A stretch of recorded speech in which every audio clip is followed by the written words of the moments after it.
Hey everyone, today I'm looking at MotorStorm. Man, geez.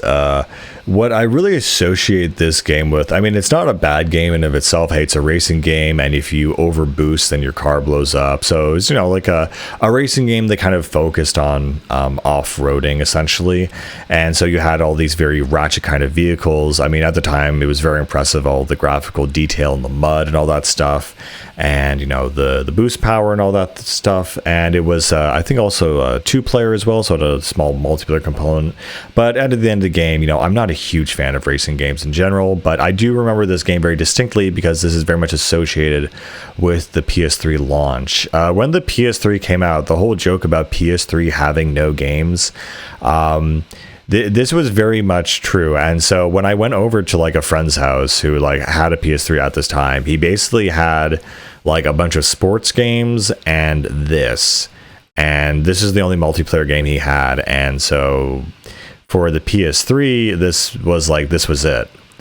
And yeah, it was kind of like a moment of okay, though this is cool, I guess, but not really anything substantial.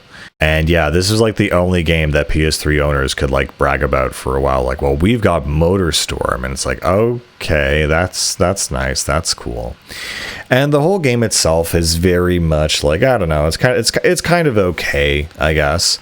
It has really cool death animations, and it does this slow-mo thing when you wreck your car, but overall it's still just another racing game that's going to be completely forgettable, and at this point has been pretty much forgotten.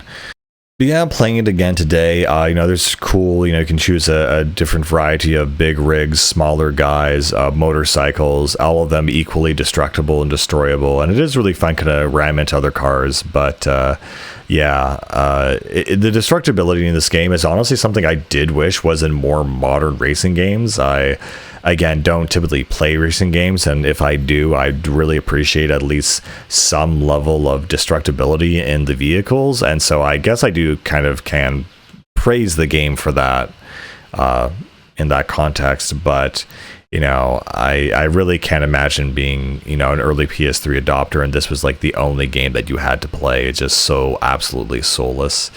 I think I probably just wanted to complain about this game more than anything, and the past. But this is a game that exists. I wouldn't bother picking it up today. It's really a relic of a certain time and a certain place. Anyway, guys, I will see you later. Bye bye.